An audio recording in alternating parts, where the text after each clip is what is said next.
Le jeune Peter Parker est sans aucun doute destiné à une brillante carrière de super-héros depuis l'obtention hasardeuse de ses pouvoirs après la morsure d'une araignée génétiquement modifiée. Le lycéen de 15 ans sait que la vie ne sera pas facile et qu'il risque de se faire de nombreux ennemis. Il y est à peu près préparé. Ce qu'il ignorait, en revanche, c'est qu'il risque aussi de rencontrer pas mal d'autres super-héros en chemin à mesure que ces derniers se révèlent également au reste du monde. Du très célèbre Tony Stark Iron Man jusqu'au mystérieux Daredevil, en passant par le fameux nouveau Doctor Strange, Peter va être amené à faire équipe à plusieurs reprises avec ces grands héros souvent bien plus âgés et expérimentés que lui, mais qui sauront tous d'une façon ou d'une autre apprécier la fraîcheur de son esprit juvénile. Le redouté Punisher, l'incroyable Hulk ou les mutants X-Men détestés par la population vont tous devoir combattre aux côtés de Spider-Man ou l'affronter directement au cours d'une affaire personnelle. Autant de chapitres méconnus de l'histoire du jeune tisseur. Quand Norman Osborn et le Docteur Octopus fomentent une évasion massive de leur prison secrète et forment une terrible équipe de vilains avec leurs codétenus, les ennuis commencent à peine pour Peter. Aussitôt, le Shield met sous protection rapprochée les proches de Spider-Man, car il est pratiquement certain qu'Osborn tentera de s'en servir contre son jeune ennemi. Mais contre toute attente, Norman fait en sorte que Peter rejoigne de lui-même son équipe, et ensemble ils iront menacer le président lui-même à la Maison Blanche au travers d'un plan tortueux de Norman pour récupérer son argent et son empire industriel des mains du gouvernement. L'affreux veut surtout faire de Peter son fils adoptif dans les actes, sinon de façon officielle, et quoi de mieux que de tester sa détermination sur le terrain. Les Ultimates seront de la partie pour tenter d'arrêter les 6 malfrats avant qu'ils ne mettent en péril l'équilibre de toute la nation, mais c'est bien Spider-Man qui sera la clé de leur chute une fois encore. Malheureusement, c'est encore loin d'être terminé.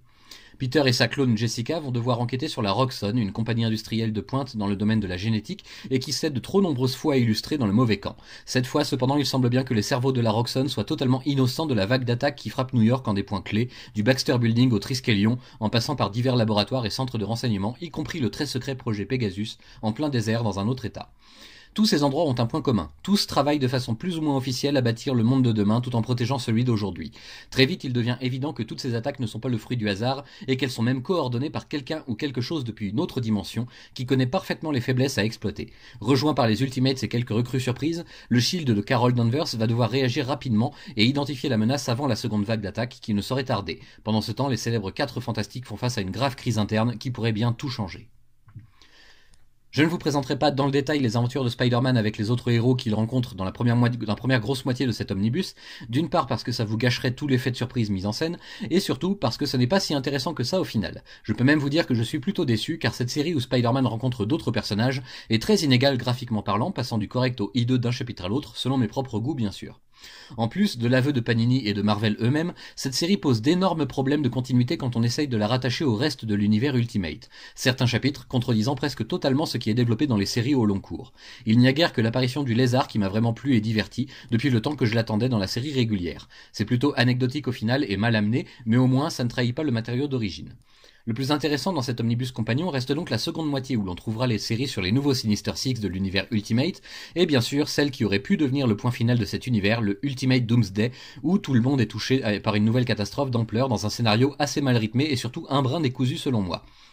Tout va trop vite et on n'a malheureusement pas vraiment le temps d'apprécier ce que l'on a sous les yeux, c'est très fouillis et ça n'a pas vraiment de conclusion digne de ce nom en plus.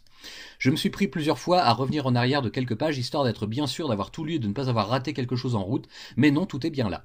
Alors même si Spider-Man a effectivement un rôle majeur dans cette dernière histoire, ça ne valait toutefois pas vraiment le coup de l'inclure dans un omnibus compagnon qui aurait pu faire 100. Au pire dans un autre omnibus centré sur les Ultimates, là oui j'aurais compris, mais ici c'est forcé et déplacé au bas mot.